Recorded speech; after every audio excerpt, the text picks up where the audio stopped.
হচ্ছে সান্দাকফু ট্যুর প্ল্যানের প্রথম পর্ব। সান্দাকফু যেতে গেলে যে সমস্ত খুঁটিনাটি তথ্য দরকার সেই সমস্ত কিছু থাকবে আজকের ভিডিওতে।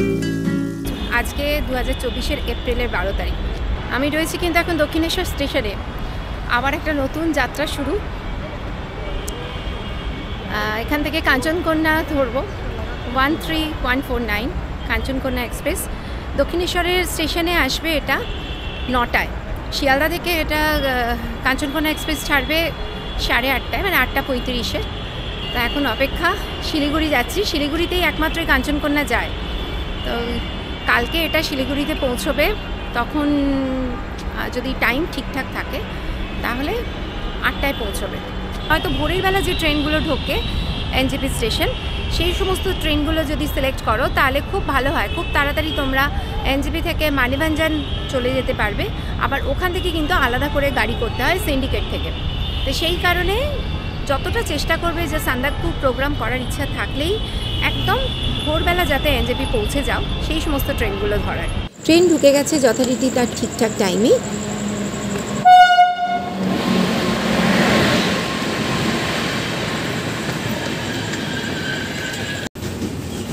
তাহলে দেখা হচ্ছে কালকে সকালবেলা শিলিগুড়ি স্টেশনে।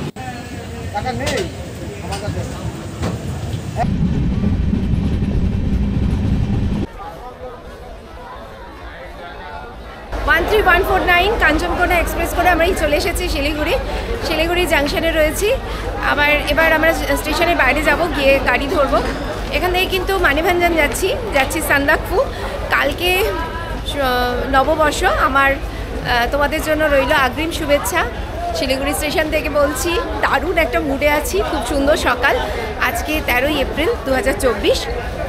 ট্রেনটা কিন্তু আমাদের রাইট টাইমেই ঢুকেছে। 10 মিনিটের মতো লেট আছে। প্রচণ্ড তাড়াহুড়ো, একটু দেরি না করে সোজা একদম মানিভঞ্জনের পথে। কারণ যতটা তাড়াতাড়ি পৌঁছতে পারবো ততটাই ভালো। ওখানে কিন্তু গাড়ি লাস্ট 2টো পর্যন্ত পাওয়া যাবে। তো তার আগে আমাদেরকে পৌঁছতে হবে, গাড়ি ধরতে হবে। দেখা যাক, স্টেশনের বাইরে যাই। শেয়ার গাড়ি কোথা থেকে পাবে আর রিজার্ভ গাড়িরও কত ভাড়া, সমস্ত ইনফরমেশান দিতে থাকবো, সঙ্গে থাকো।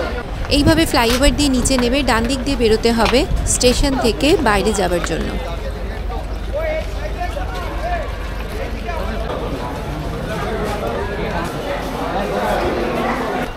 বেরিয়েই কিন্তু প্রচুর ট্যাক্সি রয়েছে, তোমরা গাড়ি পেয়ে যাবে বেরিয়ে। আর এখান থেকে বেরিয়ে সোজা গিয়ে একটু বাঁদিকে গেলেই কিন্তু তোমরা পাবে NBSTC bus stand. NBSTC bus stand থেকে মানিভঞ্জন যদি যেতে চাও তাহলে কিন্তু তোমরা বাসেই চলে যেতে পারবে। ঘুম স্টেশনে নামতে হবে, সরকারি বাসে চলে যাবে। 90 টাকার মতো বোধহয় ভাড়া নেবে। শিলিগুড়ি স্টেশন থেকে মানিভঞ্জন যাওয়ার জন্য এই গাড়িটা নিলাম, রিজার্ভ করে নিলাম। আর শেয়ার গাড়ি পাওয়া যায়, কিন্তু আর সময় বিশেষ নষ্ট করছি না, আমাদের ওদিকে তাড়াতাড়ি পৌঁছতে হবে। এটা আমাদেরকে নিল 3000 টাকা, মানিভঞ্জন পৌঁছে দেবে। যতটা তাড়াতাড়ি সম্ভব এখন মানিভঞ্জন যেতে হবে, কারণ ওখান থেকে আবার আমাদেরকে যেতে হবে সান্দাকফু। তার জন্য আবার গাড়ি সিন্ডিকেটের অফিসের সাথে কথা বলতে হবে। এই ড্রাইভার দাদা যাচ্ছে। দাদা নাম কি আপনার? আরমান। এই ড্রাইভার দাদা যাচ্ছে আমাদের সাথে। 1:30 বাজে আমরা জার্নি স্টার্ট করলাম শিলিগুড়ি স্টেশন থেকে। এই যে এনবিএসটিসি বাস স্ট্যান্ড। এটা যদি সান্দাকফু তোমরা শেয়ার গাড়িতে যেতে চাও তাহলে শিলিগুড়ি স্টেশন থেকে এনবিএসটিসি বাস স্ট্যান্ড হচ্ছে ওয়াকিং ডিস্টেন্স। স্টেশন থেকে বেরিয়ে বাঁদিকেই পেয়ে যাবে এই এনবিএসটিসি বাস স্ট্যান্ড। এখান থেকে তোমরা এনবিএসটিসি বাস ধরে চলে এসো ঘুম থেকে তোমরা আবার শেয়ার গাড়ি পেয়ে যাবে সুখিয়া পুকুরি থেকে আবার শেয়ার গাড়ি করে তোমরা চলে আসতে পারবে মানিভঞ্জন। এইভাবে তোমরা পুরো মানিভঞ্জন পর্যন্ত কিন্তু শেয়ার গাড়িতে চলে আসতে পারো। মানিভঞ্জনে এসে সিন্ডিকেট থেকে তোমরা গাড়ি বুক করে নাও সান্দাকফু যাবার। এইভাবে পুরো রাস্তাটা কিন্তু শেয়ার গাড়িতে চলে আসতে পারো, আর কম খরচাতেও কিন্তু তোমরা পৌঁছতে পারবে। ঠিক 8:30টায় আমরা বেরোলাম শিলিগুড়ি স্টেশন থেকে, যাত্রা শুরু করলাম। একদম দেরি করিনি, কারণ যতটা তাড়াতাড়ি সম্ভব মানিভঞ্জন পৌঁছতে হবে। অনেকটা জার্নি, ওখান থেকে আবার সিন্ডিকেট থেকে গাড়ি বুক করতে হবে। আর কখন থেকে সোয়েটার পরতে হয় এটা কিন্তু আমি বলবো, কারণ এখন তো ওখানে প্রচণ্ড গরম। আর এখানে আমাদের কোন সময় থেকে ঠান্ডা লাগা শুরু হলো, শিলিগুড়িতে বেশ গরমই লাগছে। সেটা কিন্তু একটা বিরাট, আমি নিজেও খুব উৎসাহী হয়ে রয়েছি। স্টেশন থেকে এসে সোজা বাঁদিক দিয়ে এসে মালাগুড়ি এই মোড়টা পাবে। আর এই যে রাস্তাটা যাচ্ছে এটা যাচ্ছে সিকিম। আর এখান দিয়ে সোজা গিয়ে ডান দিক গেলেই পাবো আমরা দার্জিলিং মোড়। ওখান থেকেও কিন্তু অনেক শেয়ার গাড়ি পাওয়া যায়। এই যে দার্জিলিং মোড়, আমরা এখন দার্জিলিং মোড়ের ওপর দিয়ে যাচ্ছি। এখান থেকেই ছাড়ে মিরিক সুখিয়াপোখরি শেয়ার গাড়ি। এই শেয়ার জিপে তোমরা সুখিয়াপোখরি চলে যেতে পারবে, আবার ওখান থেকেও তোমরা কিন্তু আবার শেয়ার জিপ করে চলে আসতে পারবে মানিভাঞ্জন। আর আরেকটা কথা বলি, যদি মানিভাঞ্জন যাওয়ার থাকে তাহলে কিন্তু তোমরা দুটো রাস্তা পাবে। একটা হচ্ছে তোমরা মিরিক হয়ে যেতে পারো, আর একটা হচ্ছে তোমরা কাশিয়াং হয়ে যেতে পারো। যেটা তোমাদের চয়েস সেই রাস্তাটাই ধরতে পারো। কম বেশি একটুখানি হয়তো একটু কম বেশি হয় ডিস্টেন্সটা। জাস্ট দারাবু টি গার্ডেনের পাশ দিয়ে যাচ্ছি, চওড়া পিচের রাস্তা, আর পাশে বাদিকে রয়েছে টি গার্ডেন। কি অসাধারণ লাগছে, কিন্তু এখনও পর্যন্ত গরমটা রয়েছে। দাদা বলছে যে রোহিণী থেকে ঠান্ডাটা আমরা অনুভব করতে পারবো।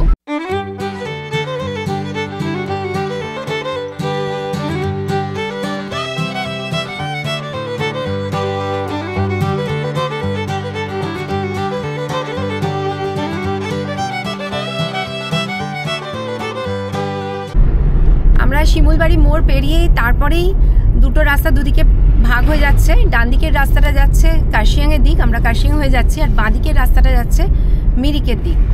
তো তোমরা যেদিকে খুশি যেতে পারো, তা আমরা কার্শিয়াংটাই ধরলাম।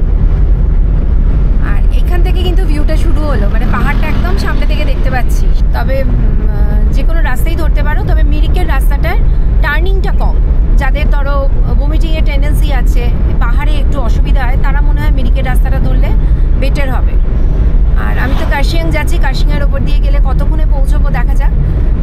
আশা করছি এনজিপি থেকে কার্শিয়াং 1 ঘন্টার মতো সময় লাগে নাকি দাদা?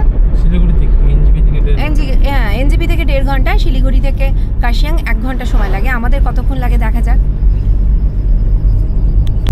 ওই যে দূরে নীল পাহাড় আর নীল আকাশ ডাকছে আমার।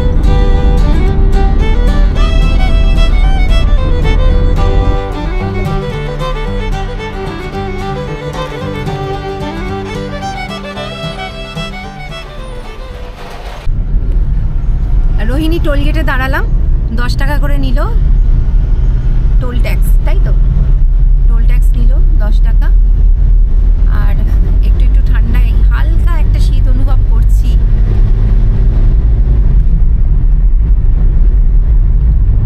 এখন কটা বাজে? 9:10। 8:30 শুরু করেছি।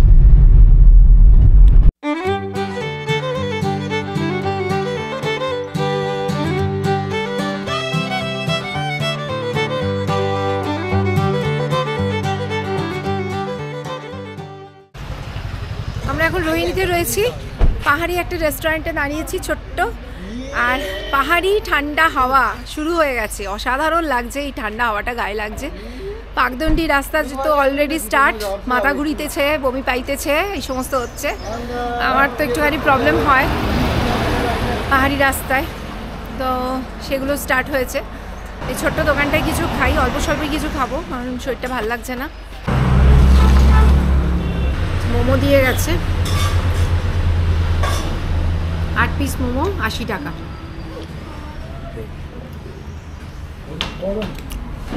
পাহাড়ি রেস্টুরেন্টে খাওয়া কমপ্লিট হলো, এবার গাড়িতে উঠছি। এখন প্রায় বাজে 9:30 হবে মনে হয়। ঘড়িটা দেখতে হবে একবার। কি সুন্দর লাগছে, দূরে গাড়িগুলো আসছে।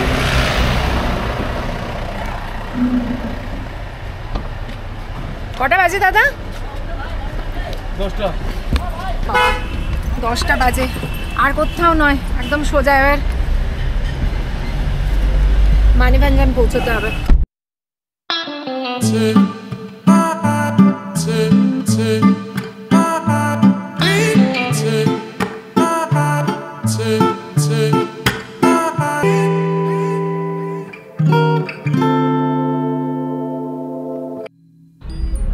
সেই চিরাচরিতভাবে কার্শিয়াংয়ে জ্যামে পড়েছি।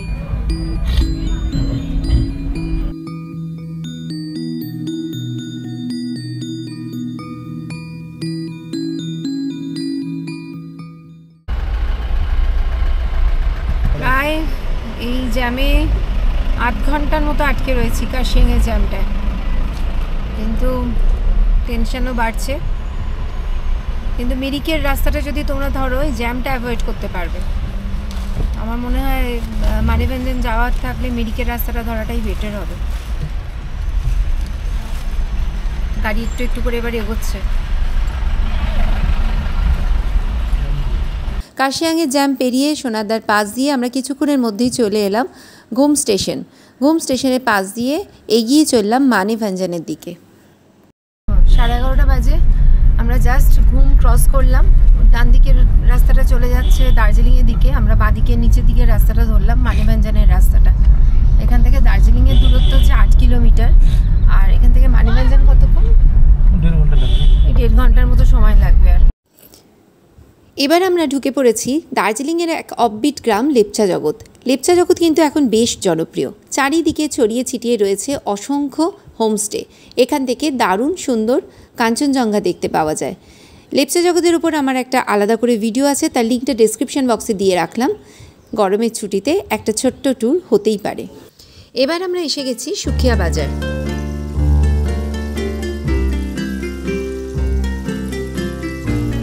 আমরা সুখিয়া বাজার এসে গেছি, 12টা বাজে। এখান থেকে 7 কিলোমিটার হচ্ছে মানিভঞ্জন। আর তোমরা যদি ওই যে বললাম শেয়ার গাড়িতে আসলে কিন্তু এই সুখিয়া বাজারে নামতে হবে, আর এখান থেকে আবার একটা গাড়ি বুক করতে হবে। हम तो कलकत्ता से हैं। हाँ हाँ, যেহেতু সামনে ইলেকশন তাই গাড়ি চেক করছে, আইডি চাইছে, টিকিটও চেক করছে। সুখিয়া বাজার থেকে এবার আমরা মানিভঞ্জনের পথে। এখানকার রোড কন্ডিশন একটু খারাপ, দুপাশে ঘন জঙ্গল, মাঝখানের এই রাস্তা দিয়ে যেতে সত্যি খুব ভালো লাগছে। চারিপাশ থেকে ঝিঝির তীব্র ডাক শুনতে শুনতে এগিয়ে যাচ্ছি মানিভঞ্জনের পথে। আমরা এখন মানিভঞ্জনে চলে এসেছি। সান্দাকফু ট্যুরের কিন্তু মানিভঞ্জন হলো প্রবেশদ্বার। সান্দাকফু ট্যুর বা ট্রেক যাই করো না কেন এই মানিভঞ্জন থেকেই শুরু হয়। পশ্চিমবঙ্গের সবথেকে জনপ্রিয় ট্রেক রুট এই সান্দাকফু। ভারত আর নেপালের বর্ডারে অবস্থিত ছোট্ট পাহাড়ি গ্রাম এই মানিভঞ্জন। এখানে বেশ কিছু দোকানপাট পাবে, এরপরে কিন্তু আর কোনো দোকানপাট নেই। তাই গরমের পোশাক, ওষুধপত্র, কিছু ড্রাই ফ্রুট আর অবশ্যই সঙ্গে নিয়ে নিতে হবে জল। এখান থেকে এই সমস্ত কিছু গাড়িতে তুলে নাও, তুলে নিয়ে এগিয়ে চলো সান্দাকফুর পথে। আর এখানে দু ধরনের গাড়ি পাবে, একটা হচ্ছে বোলেরো আর একটা হচ্ছে ইংল্যান্ডের তৈরি 70 বছরেরও বেশি পুরানো গাড়ি ল্যান্ড রোভার। এই ল্যান্ড রোভার সান্দাকফু যাত্রার কিন্তু এক বিশেষ গুরুত্বপূর্ণ স্থান নিয়ে বসে আছে। তাই এখানে বেড়াতে আসলে ল্যান্ড অফ ল্যান্ড ওভার বলেও সম্বোধন করা হয়। ব্রিটিশ আমলের পুরনো ল্যান্ড রোভার গাড়ির সামনে আমি, কিন্তু সমস্যাটা হচ্ছে এই গাড়িতে যাওয়া মানে পুরো এই জায়গাগুলো দিয়ে হাওয়া ঢুকবে, আর সিটের অবস্থা বেশ খারাপ, মানে কোমরটা একেবারেই যাবে। আমার মনে হয় তার থেকে ওই বোলেরো গাড়িতে যাওয়াই ভালো। এই যে গাড়ি। মানিভঞ্জন থেকে সান্দাকফু যেতে গেলে সিন্ডিকেটের কাছ থেকে ল্যান্ড রোভার বা বোলেরো নির্দিষ্ট ভাড়ায় নিতে হয়। এটা হচ্ছে মানিভঞ্জনের সেই সিন্ডিকেট অফিস। এসে গেছি সিন্ডিকেট অফিসের সামনে। এখানে চারটা তোমাদের বলে দিই। মানিভঞ্জন থেকে টুংলু আর টুমলিং যদি যাও তাহলে শুধু ড্রপ তোমাদের পড়বে 1,500 টাকা গাড়ি, আর আপ অ্যান্ড ডাউন হচ্ছে 2,500 টাকা এখনকার রেট কিন্তু আমি বলছি। আর 1 নাইট যে গাড়ি হল্ট করবে ওখানে তার জন্য 1,500 টাকা করে নেবে। আর মানিভঞ্জন টু গৈরিবাস যদি যেতে চাও সেখানে ড্রপ করবে 2,500 টাকা গাড়ি নেবে, 3,000 টাকা হচ্ছে আপ অ্যান্ড ডাউন, আর নাইট স্টের জন্য 1,500 টাকাই নেবে। আর মানিভঞ্জন টু কালিপাখরি যদি হয় তাহলে 4,000 নেবে, সেক্ষেত্রে তোমার আপ অ্যান্ড ডাউন পড়বে 4,500 টাকা, আর 1,500 টাকা হচ্ছে নাইট স্টে। নাইট স্টে 1,500 করেই নিচ্ছে। আর মানিভঞ্জন থেকে সান্দাকফু যদি একদম সোজাসুজি যাও সেক্ষেত্রে তোমাদের 5,000 নিচ্ছে, আর আপ অ্যান্ড ডাউন হলে কিন্তু 5,500 করে নেবে, আর 1 নাইট স্টে 1,500 টাকাই নিচ্ছে গাড়ি। আধার কার্ডের জেরক্স কপি কিন্তু সবাই অবশ্যই আনবে, প্রত্যেকের লাগবে। আর চার্জেসগুলো তো বলেই দিলাম। এবার রয়েছে এখানে পুলিশ বুথ। পুলিশ বুথে কিন্তু এখানেও কিছু আমাদের ডকুমেন্টস জমা দিতে হবে। দেখে নিই কী করার আছে এখানে। এখানে পুলিশ বুথে আমাদের 10 টাকা নিল ফর্মের জন্য, একটা ফর্ম ফিল আপ করতে হলো। আর এই ফর্মে আমাদেরকে আমরা কজন আছি, কোন ডেট থেকে কোন ডেট যাব, আর আধার কার্ডের জেরক্স কপি জমা দিতে হলো। এই গাড়িটা করেই আমরা কদিন ঘুরব।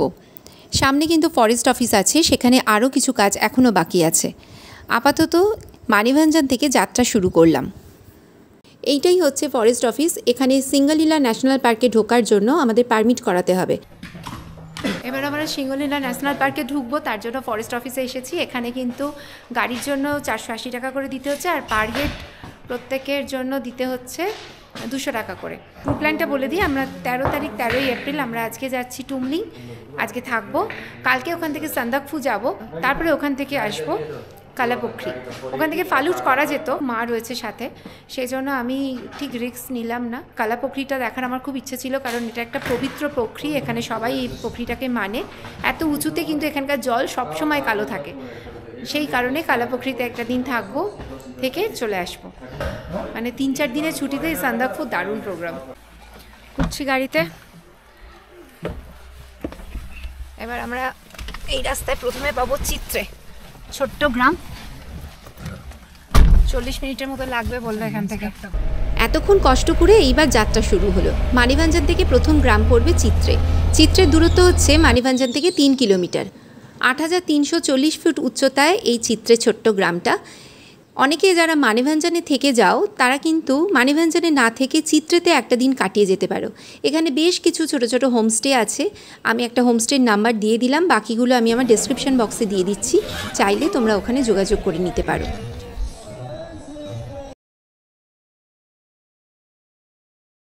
এই গ্রামের আর একটা বিশেষ আকর্ষণ হলো এখানকার মনাস্ট্রি। মনাস্ট্রি বন্ধ ছিল, তাই সেদিকটা আর যাওয়া হয়নি। তোমরা অবশ্যই কিন্তু এই মনাস্ট্রিটাও দেখে নিও। চিত্রে চেকপোস্টে আমাদেরকে আইডি দেখাতে হলো, গ্রুপের যে কোনো একজনকার আইডি দেখালেই হবে। আবার মেঘমাতেও কিন্তু চেকপোস্ট আছে, সেখানেও আইডি দেখাতে হবে। আর যারা ট্রেক করতে চায় পুরো এই রাস্তাটা সান্দাকফু পর্যন্ত, তারা কিন্তু মানিভাঞ্জান থেকেই ট্রেকিংটা শুরু করে। এবার যাচ্ছি মেঘমা, মেঘের দেশ, মেঘকে খুব কাছ থেকে পাওয়া যায়, তাই এই গ্রামটার নাম হচ্ছে মেঘমা।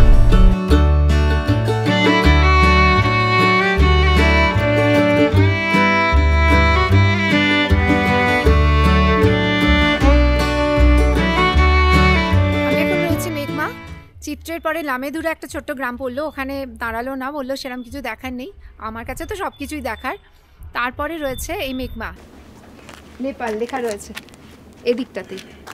এই যে হচ্ছে নেপাল, আর এইদিকে যেই চলে আসছে এটা হচ্ছে ভারত। মানে ওদিকটা নেপাল, এদিকটা ভারত। কীরকম একটা আলাদা ফিলিংস হচ্ছে। কিন্তু এই সাইডে যেই আসছি এটা হচ্ছে নেপাল, মেঘপায় রয়েছি আমি, আর এই সাইডেই রয়ে গেছে ভারত। কোনো তফাৎ নেই, খালি অনুভূতির একটা আলাদা। এদিকে এলেই আমার দেশ, আমার ভারত, আর ওদিকটা গেলে নেপাল, সবই এক। আমরা সব কিছু আলাদা করেছি।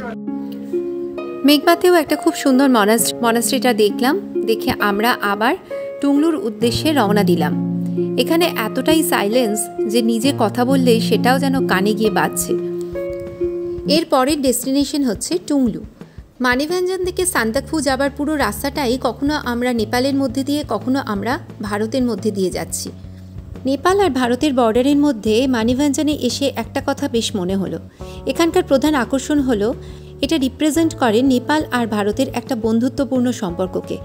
কারণ চেকপোস্টে কেবলমাত্র আমরা একটা আইডি কার্ড দেখিয়ে কিন্তু নেপালের বর্ডারে পা রাখতে পারলাম। মেঘমা থেকে আমরা টুংলুর দিকে যাচ্ছি। আমাদের লাস্ট আজকের ডেস্টিনেশন হচ্ছে টুমলিং। রাস্তা কিন্তু বেশ পরিষ্কার, চওড়া, সুন্দর রাস্তা। বাড়ির বড়দের সঙ্গে নিয়ে এলে কোনো অসুবিধা হবে না। আমি এবারে আমার মাকে নিয়ে এসেছেন, মা কিন্তু দিব্যি জার্নি করছে। আমরা এখন এসে পৌঁছেছি 10,072 ফিট উচ্চতায় টুংলুতে। টুংলু ট্রেকার্স হাটে পাহাড়ির উচ্চতায় একটা রেস্তোরাঁ আছে, সেখান থেকে সূর্যোদয়ের দৃশ্য দেখলে সত্যি ভোলার নয়। কিন্তু আমরা কিছুক্ষণের জন্য টুংলুতে দাঁড়ালাম, আবার বেরিয়ে পড়লাম টুমলিংয়ের উদ্দেশ্যে। আরেকটা কথা বলতেই হয়, সান্দাকফু বেড়াতে এলে সবথেকে সেরা সময় হচ্ছে মার্চের মাঝামাঝি থেকে মের মাঝামাঝি, ওদিকে অক্টোবর থেকে মধ্য ডিসেম্বর। ভাগ্যে থাকলে দেখা হয়ে যেতেই পারে বিরল প্রাণী হিমালয়ান রেড পান্ডার সঙ্গে। এখন এপ্রিল মাস, তাই চারিদিকে ফুটে রয়েছে নানা রঙের রডোডেনড্রন। রডোডেনড্রন যে এত রকমের রং হয় সত্যি জানা ছিল না। আর তার সাথে এমন চওড়া রাস্তা দিয়ে আমার গাড়ি ছুটে চলেছে যেন মনে হচ্ছে যে চীনের প্রাচীরের ওপর দিয়ে যাচ্ছি। কিছুক্ষণের মধ্যেই আমরা পৌঁছলাম টুমলিংয়ে।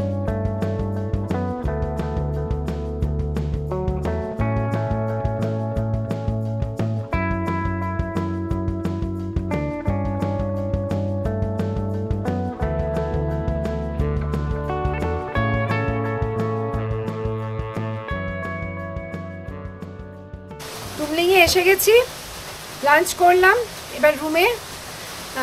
প্রচণ্ড জোর বৃষ্টি পড়ছে, আর আমাদের রুমটা খুব যে মানে ভালো বলবো না, পরিষ্কার এমনি ঠিক আছে, এখানে এর থেকে বেশি কিছু আশা করা যায় না, কিন্তু রুম থেকে ভিউটা খুব সুন্দর। আর বাইরে বৃষ্টি পড়ছে, বৃষ্টির আওয়াজ, আর রুমের মধ্যে রয়েছি, কি অসাধারণ লাগছে। আর রাত্রিবেলাটা তো বুঝতেই পারছি কি লাগবে, ঘুটঘুটে অন্ধকার, আর জানি না দূরে মানে পাহাড়ে কিছু মিটমিটে কিছু আলো দেখতে পাবো কিনা। আবার কমে গেল বৃষ্টিটা, আর প্রচণ্ড ঠান্ডা, প্রচণ্ড ঠান্ডা, মানে ঠান্ডা সহ্য করা যাচ্ছে না। হাত ফাত মানে ঠান্ডা বরফ হয়ে গেছে, নিজের হাতই নিজের গায়ে লাগাতে পারছি না, এরকম অবস্থা। যাই হোক, দেখি একবার বাইরেটা যাওয়া যাক, বৃষ্টিটা একটু কমলো। হোমস্টে রুমের সাথে এরকম একটা ছোট্ট ব্যালকনি আছে, যেখানে বসে সারাটা দিন দিব্যি কাটিয়ে দেওয়া যায়। আজকের ভিডিওতে এই পর্যন্তই থাক। পরের ভিডিওতে থাকবে টুমলিং গ্রামটার সম্পূর্ণ তথ্য, বিভিন্ন হোমস্টের খোঁজ খবর, আর তার সাথে থাকবে সান্দাকফু যাবার অভিজ্ঞতা। তোমরা যদি সান্দাকফু বেড়াতে আসো, তোমাদের এই ভিডিওটা দেখে আশা করছি অনেকটাই সুবিধে হবে। Please like, share and subscribe করতে ভুলো না। আমার সাথে থেকো, আর আমার এই ভিডিওটা কেমন লাগলো অবশ্যই জানিও।